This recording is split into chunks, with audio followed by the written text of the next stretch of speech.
and welcome to the first and hopefully not last episode of Hatchet Men for LoungeGeeks.com. We are here at the lovely Highball in Austin, Texas, the Highball Lounge. Yeehaw! And we are drinking, which is very new and surprising for us. Yes, exactly. I'm Jason, and this is our magnificent host, Brian Salisbury. That's me. And on my right is the intrepid Brian Kelley. That's me. With his glasses, which is always a good addition. What's our topic today? Our topic today, this is a horror show, and we are going to be talking about horror topics. And today, the topic is something very near and dear to my heart. It is underrated, in fact, 80s slasher films. Brian Kelley, why don't you start us off? Oh, I don't even know which one to choose first. So there was a couple I wanted to talk about.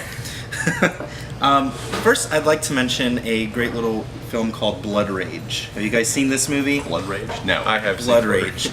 Blood Rage is about a pair of twin boys. One of them murders a couple having sex at a drive-in with an axe. Like you do. And he sent the other, and he frames his other brother for the murder, and the innocent brother gets sent away to an insane asylum. Years later, the family's coming together for Thanksgiving. It's a holiday horror. A really disgusting looking Thanksgiving dinner too. It's really awful. Yeah, it's really nasty looking. A lot of it ends up on the wall too in a family argument. Anyway, the innocent brother escapes and is coming to reconcile with his family, but that gives the bad brother, who's been out the whole time, the time to kill again.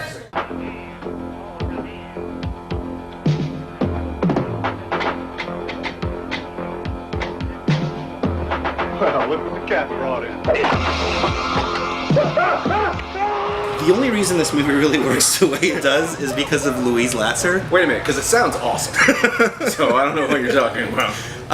Louise Lasser, who was actually one of the earliest people in Woody Allen's troupe. She only made it through Everything You Want to Know About Sex, but she was in Bananas and What's Up, Tiger Lily, the early Woody Allen movies. But she gained notoriety as the title character in Mary Hartman, Mary Hartman. A show so nice they named it twice, in fact. Her performance in this movie is so accidentally brilliant that it adds. It is. Really? She is so unhinged. She looks like she's been doing coke for 2 to 3 years nonstop, and then they cut her off right before they started filming. So every line is delivered with the passion of a coke addict gone straight. But what it does is it adds this layer to this film where you can understand why these boys are fucked up. Yeah. Because their mother is insane. So it sounds like Night Warning. That's another great one. Lends a bit of credibility to the whole evil twin situation. It does, and I love it. And I had only ever seen it on VHS, and what I loved about seeing it on VHS and seeing it in full screen is a lot of scenes with her actually look like a sitcom.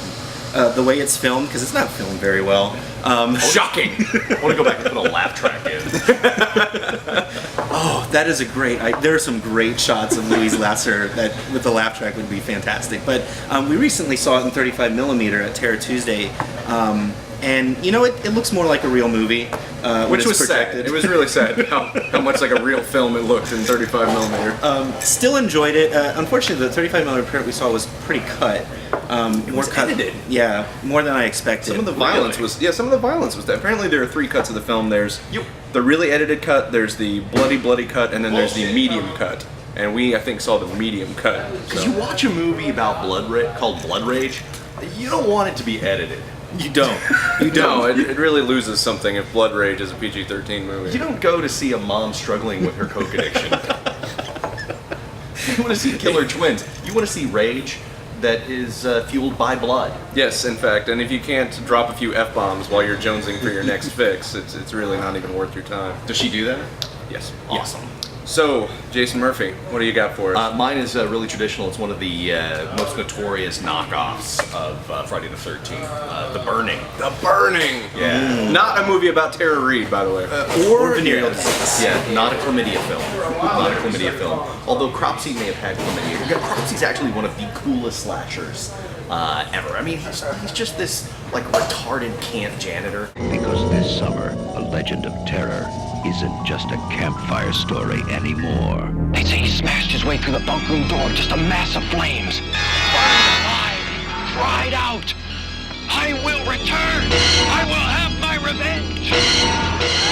And it really is a camp movie, you know. And then they set him on fire, and he comes back and he kills people. That's it. It's, you know, just see. I don't remember who directed it. It was early '80s, probably like '81, '82, something like that. I mean, it was right there, capitalizing on the Friday the 13th craze, which actually is a thing, children.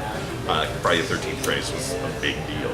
But Cropsy, yeah, he's all burned and stuff, and he's going around and he's killing people with like gardening shears. You know, your typical Home Depot maniac.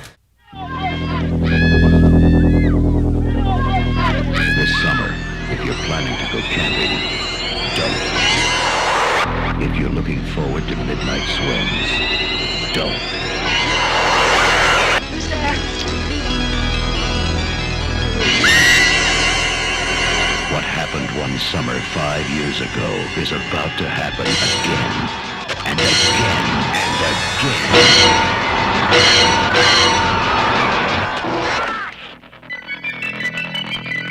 The Burning. And it's got a young Jason Alexander in it. It was interesting, and also Fisher Stevens. Fisher Stevens, young Stevens, Fisher yeah. Stevens. Yeah, And yeah. young Holly Hunter as well.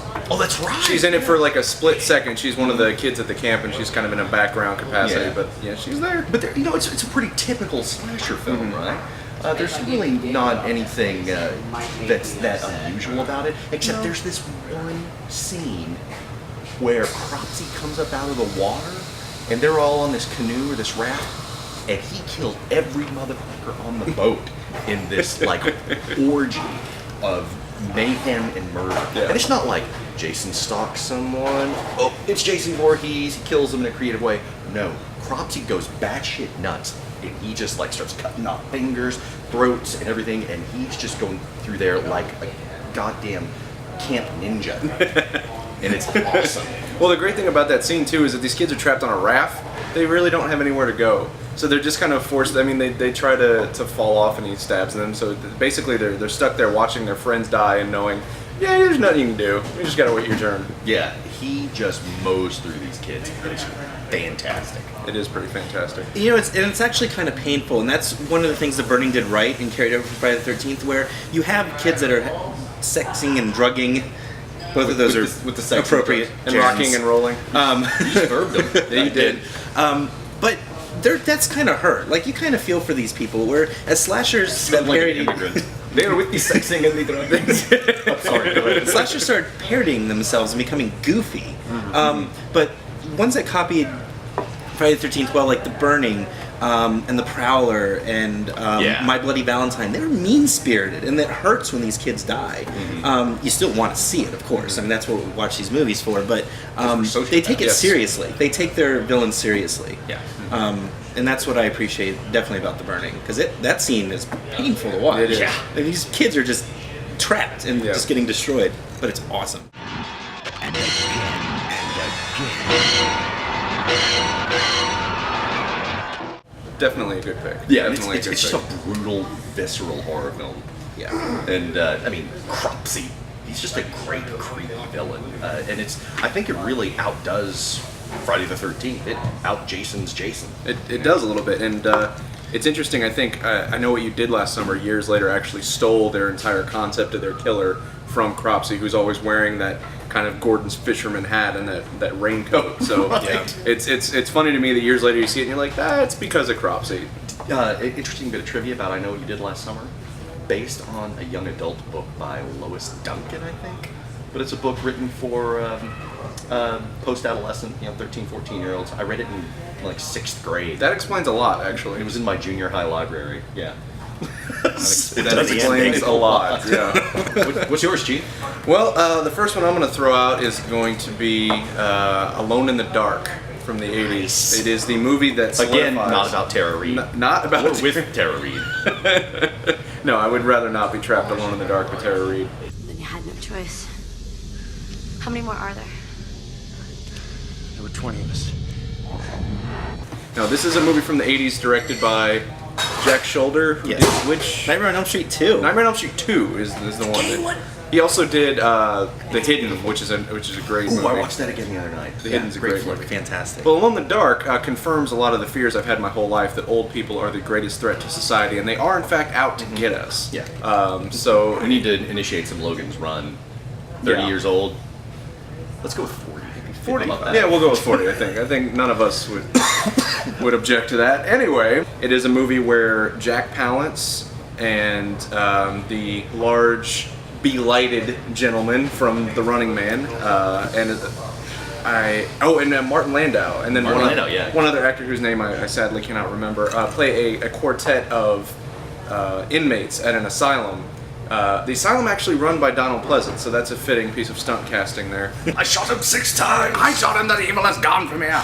They basically become convinced that the new doctor, the new person in charge of their particular ward of the hospital, murdered the old doctor of the ward who they loved. So they break out and decide to terrorize his family, and they kill a lot of people along the way. So don't feel bad about shuffling your elderly off to a home. No, in fact, make sure that home has really secure doors and windows because you don't want them getting out.